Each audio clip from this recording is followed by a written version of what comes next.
नमस्कार दोस्तों, आपके साथ हूँ रहमान सैफ़ी और आज पहुँचा हूँ कुछ लोगों के पास क्योंकि काफ़ी दिन से लोग मुझे कमेंट कर रहे थे कि मैंने महंगाई के ऊपर अभी तक बात नहीं की है, काफ़ी दिन हो गए थे मुझे करे हुए। तो कुछ लोग देखिए सीनियर सिटीज़न भी मेरे पीछे बहुत सारे, बल्कि लगभग आज सीनियर सिटीज़न का ही मेरे पास फ्रेम बना हुआ है। पहले त्यागी साहब के पास चलूँगा। त्यागी साहब, महंगाई का आलम आसमान छू रहा है, किस तरह से देख रहे हैं महंगाई को, क्योंकि आप एक बड़ी राष्ट्रीयवादी पार्टी से हैं। महंगाई तो जी आज की तारीख में बहुत ज़्यादा हो गई है, जिससे हर आदमी परेशान है।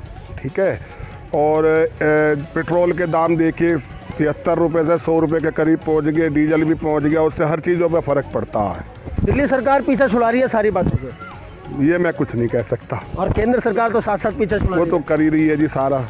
तो महंगाई से किस तरह का फ़र्क आप देख रहे हैं कि माशरे पर, समाज के ऊपर पड़ रहा है? सारे सब मतलब महंगाई तो इतनी हो गई है कि घर का जो था महंगाई में जो बजट होता था वो इतना हो गया है कि अब आदमी बहुत ही परेशान है ना। ये तो परेशानी का आलम जो है हम बार बार हर रोज़ हमने सुना भी है, लेकिन आज की बात थोड़ी सी अलग इसलिए कहूँगा क्योंकि उम्र का अंकल जी एक बहुत बड़ा पड़ाव आपने पार किया है और आपने बहुत ही सस्ते ज़माने जो आपने देखा भी होगा और उसके बाद उम्र के इस पड़ाव तक हैं। किस तरह से देख रहे हैं महंगाई की मार, सरकार, केंद्र सरकार, दिल्ली सरकार या और कुछ, किस तरह से देख रहे हैं? मुझे तो ये लग रहा है कि जो केंद्रीय सरकार जो कुछ भी कर रहा है महंगाई, वो लोगों को सिलेंडर जो है, गैस का सिलेंडर तो हर एक ने चलाना है, उसकी इतनी बुरी हालत हो गई है।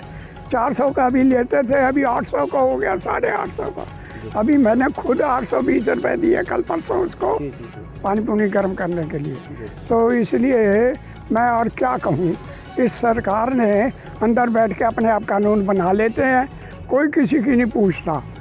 कोई एमपी भी जो है इनके अपने साइन करा लेते हैं बस। मैं तो ये समझता हूँ अंदर बैठ के।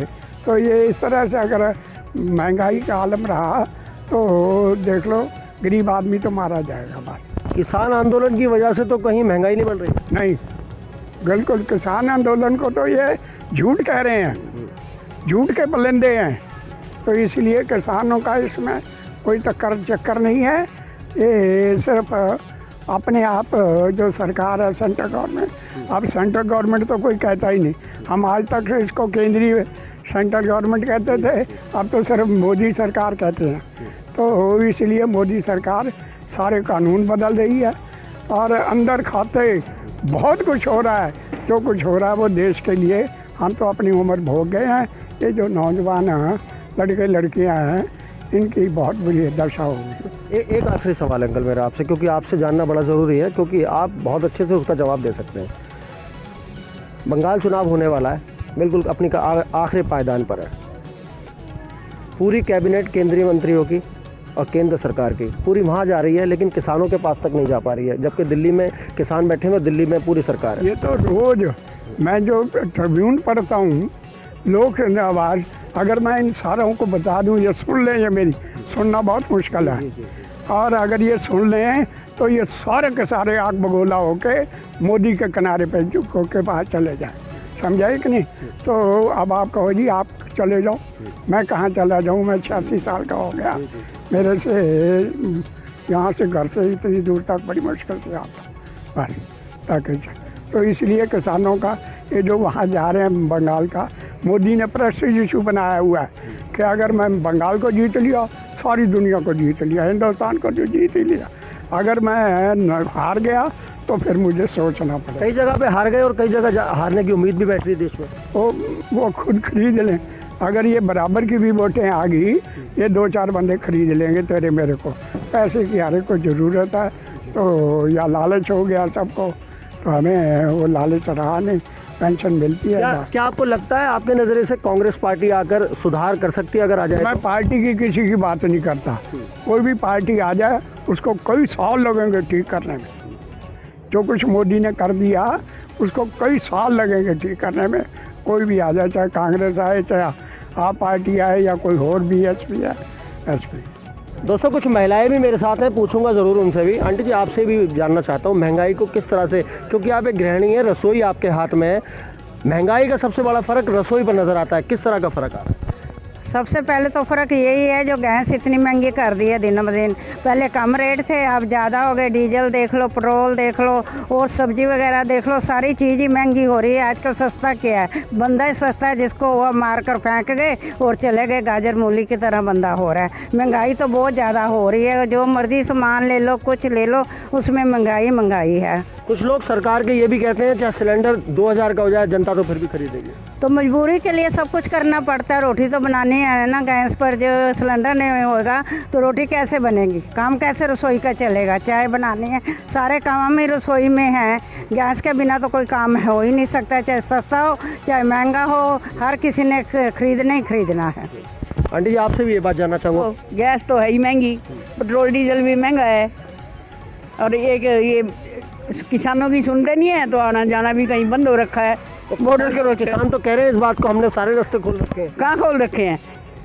सिंधु बॉर्डर के आसपास सारे सिंधु बॉर्डर तो नहीं खुला ना, आसपास अब खेतों में से होके जाओ, जिसको नहीं पता वो तो वहीं रुल जाएगा, 2-2 घंटे कोई पूछेगा भी नहीं। फिर आप गए हो कभी किसानों के आसपास? नहीं, हमने गए, वैसे इधर गाजीपुर में से निकले थे तब देखा था टेंट वगैरह लगाकर किसान लोग, लेडीज सब बहुत जने बैठे हुए थे, पर अच्छा नहीं लग रहा। इतना बंदा किसान आया हुआ है, मोदी को चाहिए उनका भी कुछ ना कुछ हल करना, पर अभी तक कुछ हो नहीं रहा। आपको कैसा लगता है घर में रहने के बाद, टीवी आप देखते होंगे, इतनी खबरें सुनते होंगे, किसान अपनी नाजायज़ मांगों को लेकर बैठे हुए हैं या जायज़ मांगों को लेकर? वो तो अपनी नजायज तो नहीं मांग रहे, सही मांग रहे हैं, पर बंदा कुछ भी नहीं कर सकता, हार के बैठे हुए हैं। अब कितने महीने हो गए, वो भी बेचारे अपना घर बार छोड़कर बैठे हैं, बच्चे छोड़कर बैठे हैं। हमें तो देखकर बड़ा दुख होता है भी, ऐसे उनकी कुछ जो मानते हैं उनकी बुनियाद पूरी करनी चाहिए मोदी को। दोस्तों जिस तरह से अभी महिलाओं से बात की और कुछ लोगों से बात की, अभी गोपाल साहब मेरे साथ यहाँ पर मौजूद हैं, एक बड़े सुलझे हुए व्यक्ति हैं, क्योंकि मैं राय बड़ी ज़रूरी है गोपाल साहब की जाननी मेरे लिए। गोपाल साहब किस तरह से देखते हैं, महंगाई चरम सीमा पर है और महिलाओं ने भी, आपकी महिलाओं की बात भी सुनी कि रसोई संभालनी बहुत मुश्किल हो रही है, किस तरह से देखते हैं? मैं पहले तो आपकी टीम को बधाई दूंगा कि वो समाज से डिफरेंट लोगों से महंगाई पे व्यू ले रहे हैं, अपने विचार प्रकट कर रहे हैं लोग। महंगाई देखो एक्चुअल में बहुत बढ़ी हुई है और महिलाओं को बहुत पता होता है कि सारा घर का बजट वही चलाती हैं। इसके अलावा पेट्रोल डीजल जो महंगा हुआ, उससे ओवरऑल और महंगाई आगे बढ़ जाएगी, क्यों डीजल से सारे हमारे खाद्य उत्पादन का ट्रांसपोर्ट होता है, उत्पादन होता है, वो सब महंगा हो जाएगा आगे जाके। पेट्रोल से आम दिल्ली वासी और आम मेट्रो सिटी वासी डेली सफ़र करते हैं, उनकी लाइफ में भी महंगाई और आ जाएगी। तो गवर्नमेंट को इस पे चाहिए भाई पूरी तरह से एक विचार विमर्श करें और जितना भी हो सके प्राइस कंट्रोल करें, सब चीज़ों का प्राइस। एक चीज़ और, किसान बैठे हुए हैं, क्या लगता है किसान वजह तो नहीं है महंगाई की कोई? देखिए किसान स्ट्राइक कर रहे हैं, पर बड़े दुख की बात है, बड़े बड़े स्पेशलिस्ट, बड़े बड़े पॉलिटिशियन उसमें ये नहीं कह रहे कि ये बात पर्टिकुलर गलत है और उसे समझा नहीं रहे इसलिए गलत है। समाज को एक भी बात नहीं समझा रहे, कौन सी बात इतनी गलत है। ये एक बहुत ही सेंसिटिव इशू है, इस पर ऑल ओवर इंडिया मैं समझता हूँ एक सेंसस होना चाहिए, भाई इसको कैसे कंट्रोल किया जाए। किसानों की बात अब कुछ थोड़े लिमिटेड एरिया से नहीं, पूरे ऑल ओवर इंडिया को देख के करना चाहिए और इसमें पूरी खुली बहस होनी चाहिए, उसके बाद इस पर विचार विमर्श होना चाहिए। लग नहीं रहा आपको किसान जो है राजनीति पर उतर आए हैं, जहाँ जहाँ जा रहे हैं वहीं पे बीजेपी का पूरा मामला साफ हो रहा है? नहीं, ये नहीं करना चाहिए किसानों को। एक रूलिंग पार्टी है, उसमें समझाएं, उसका विरोध इस तरह करें, भाई ये एक तरह से पैरेलल सरकार चलाने का मामला बन जाता है। ऐसे सरकार नहीं चलनी चाहिए। सरकार जो पब्लिक ने चुनी है 5 साल के लिए, आखिरकार उनको भी 2-3 साल बाद इनके पास आना है। कोई वो ऐसे तो हो नहीं गए 20 साल के लिए चुन गए। अगर वो गलत करेंगे और गलत उन्होंने वाकई किया होता तो वो कभी दोबारा इनके पास भी तो आएंगे, तब समझाएंगे कि हमने गलत नहीं किया। फिर भी गलत है तो चाहे बड़ी बड़ी पार्टी हैं, बड़े बड़े लोग हैं, एक उस पर ओपन डिबेट होनी चाहिए, उसमें पर्टिकुलर गलत क्या है, भाई गलत है, भाई गलत है, तो ये कोई बात नहीं हुई। गलत मैं इसको अपने तरफ से नहीं मानता गलत, जब तक उसको समझाया नहीं जाए भाई इसमें गलती क्या है। ये सारे ऑप्शन हैं, अब हम अपने आप को भी तो कॉन्फिडेंस में रखें कि हम इनमें ना जाएं। ये ऑप्शन है, ये कोई वो नहीं है, कंपलसरी नहीं है, मैंडेटरी नहीं है सभी पर लागू होना। ये जितने भी हैं ऑप्शन हैं, ऑप्शन लेना, मैं पैदल जाऊं मेट्रो स्टेशन, कार में जाऊं, 3 व्हीलर में जाऊं, ये मेरा ऑप्शन है। मैं अपनी तरह कैसे, मतलब मुझे तो आखिर कार वाला बैठा ही लेगा, मैं इसको नहीं मानता। सही एक ऑप्शनल इसी से जुड़ा एक सवाल है मेरा मोदी जी ने कहा अपनी बात में कि मेरे से किसान सिर्फ एक कॉल की दूरी पर है, एक मुलाकात की दूरी पर है। तकरीबन 4 महीने का समय होने जा रहा है। दिल्ली में रहने वाले और दिल्ली में काम करने वाले और दिल्ली की सरकार में बैठने वाले मंत्री बंगाल जाने का समय है, लेकिन किसानों के पास गाजीपुर जाने का समय नहीं है। क्या बताएं? नहीं, देखिए उन्होंने कहा है मैं एक कॉल दूरी पे हूँ, मेरा मिनिस्टर एक कॉल दूरी पे है, लेकिन बात ये होगी उसमें गलती क्या है? इसके लिए एक कॉल दूरी पे, ये नहीं भाई सब कुछ हटा दो। ये 1 पॉइंट प्रोग्राम जिदबाजी बात ठीक नहीं होती। हर एक इस पॉइंट पे इश्यू पे डिस्कशन हो और जो गलती है वो तैयार है उसको। ऐसे थोड़े होता है भाई नहीं हमें तो पसंद नहीं है, हमें तो पसंद नहीं है। मैं अपना पर्टिकुलर इस बात को नहीं मानता। नहीं पसंद है तो उसे समझाएं क्या पसंद नहीं है। मैंने फिर कहा ये ऑप्शनल है। ये मतलब आपको कॉन्फिडेंस नहीं है कि हम ऑप्शन में ना जाएं। भाई ऑप्शनल जो चीज़ होती है, और हमेशा जीवन में जब भी बदलाव आएगा कुछ ना कुछ परेशानी सबको होगी। जैसे आपने देखा लैपटॉप आया तो एक बहुत बड़ा शोर शराबा मच गया, नौकरी खा जाएगा। अब हर घर में लैपटॉप है। इंदिरा जी ने नसबंदी लाई, इंदिरा जी की सरकार खो गई और आज हर घर में फैमिली प्लानिंग है। बड़ी बुरी लगी।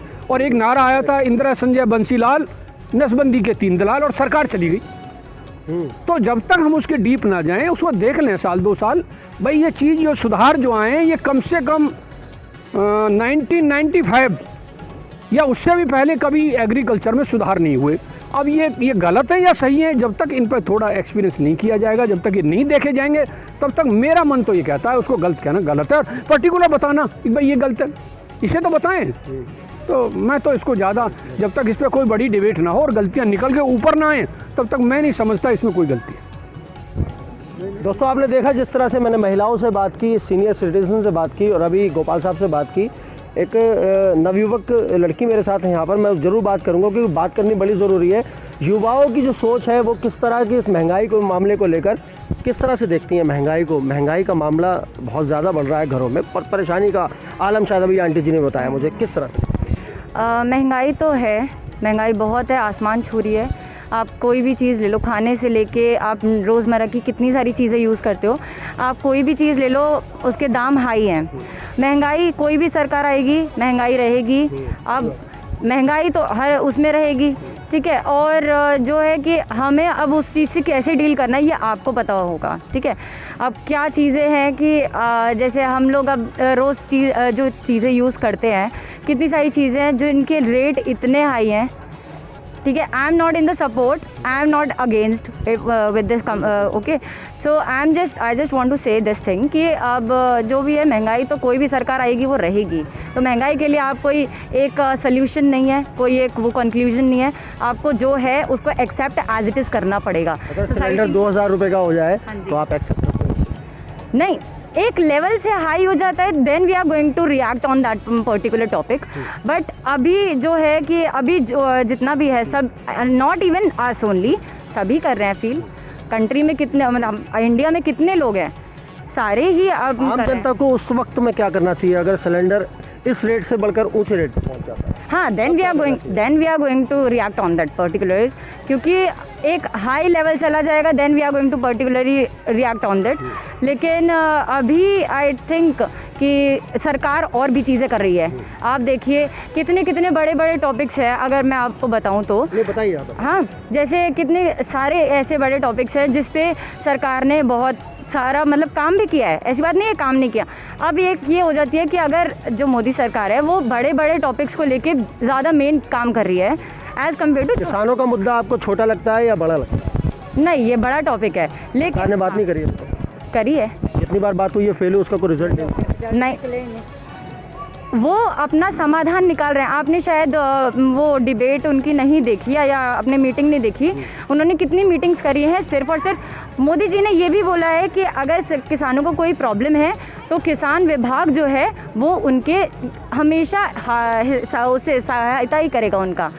कभी ये तो नहीं बोला ना कि हम विरोध में या कुछ। आज भी किसान के विरोध में कोई नहीं है। किसान हमें अन्न देता है, कैसे सरकार उनके विरोध में खड़ी हो सकती है?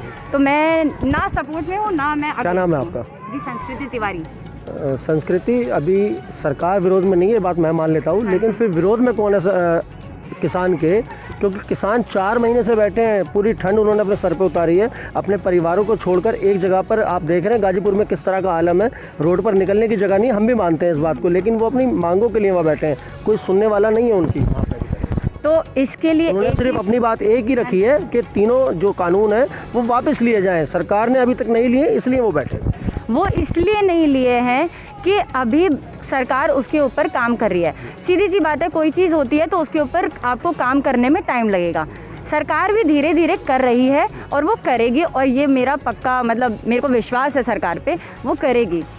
कि जिस तरीके से आपने देखा होगा कि हमारे शिक्षा के उसमें क्षेत्र में कितना ज़्यादा परिवर्तन आया है। सरकार कर रही है। हाँ, सरकार ने किया है। पहले आप देखिए, आपको ग्रेजुएशन के बाद में आपको मास्टर्स करनी पड़ती थी, फिर आपको क्या बोलते हैं, अपने आगे फर्दर स्टडीज़ के लिए पीएचडी कर सकते थे, लेकिन अब कितनी सारी चीज़ें चेंज हो गई हैं। मुझे लग रहा है आपकी बातों से कि आप इस बारे में जानती हैं, लेकिन एक सवाल मैं पूछूंगा ज़रूर, क्योंकि शिक्षा से जुड़ा हुआ है वो। हम दिल्ली में खड़े हैं इस टाइम, और दिल्ली सरकार की अगर बात करें तो आज जो सरकारी जो स्कूल्स हैं उनकी हालत इतनी अच्छी कर दी है उन्होंने, इतनी मतलब हर चीज़ की व्यवस्था वहाँ पे कर दी है उन्होंने। लेकिन केंद्र सरकार ने अभी तक आने के बाद तकरीबन 7 साल से ज़्यादा का समय होने वाला है, अभी तक कोई इस तरह का कोई भी बच्चों के शिक्षा के लिए, कॉलेजेस के लिए ऐसा कुछ नहीं किया। मेरे कॉलेजेस में आ गया है, तो मैं आपको बताती हूँ। कहाँ है आपका कॉलेज? जानकी देवी मेमोरियल कॉलेज, दिल्ली यूनिवर्सिटी। तो क्या हुआ है, कितने सारी चीज़ें चेंज कर दी हैं। हमारा जो कॉलेज है, मतलब पहले बहुत टूटा फूटा था, तो अब जो है गवर्नमेंट ही है, तो गवर्नमेंट की तरफ से अब ये फिर से हमारा मतलब जितने भी डेस्क्स थे, वहाँ के बड़े बड़े क्लासरूम्स थे, क्लासरूम में स्मार्ट बोर्ड्स नहीं थे, लेकिन अब करा है। तो शिक्षा के क्षेत्र में सरकार ने बहुत कुछ करा भी है। लेकिन हाँ, मैं एक चीज़ और बोलना चाहूँगी, उन्होंने अभी तक आरक्षण के ऊपर कुछ नहीं किया, जिसके लिए मैं हूँ इस चीज़ में। मैं किसी पार्टी के विरुद्ध नहीं हूँ, मैं किसी पार्टी से नहीं हूँ, पहली बात तो ठीक है। सरकार ने अगर अच्छा करा है तो मैं अच्छा बोलूँगी, अगर उन्होंने बुरा करा है तो मैं वो भी बोलूँगी। उन्होंने अभी तक आरक्षण के ऊपर कुछ नहीं देखा। मेरे 12th में 87.25 आए थे, लेकिन मुझे एडमिशन मिला गया 80% पे। क्यों? क्योंकि मैं जनरल कैटेगरी से हूँ, मेरे 7% काट लिए गए।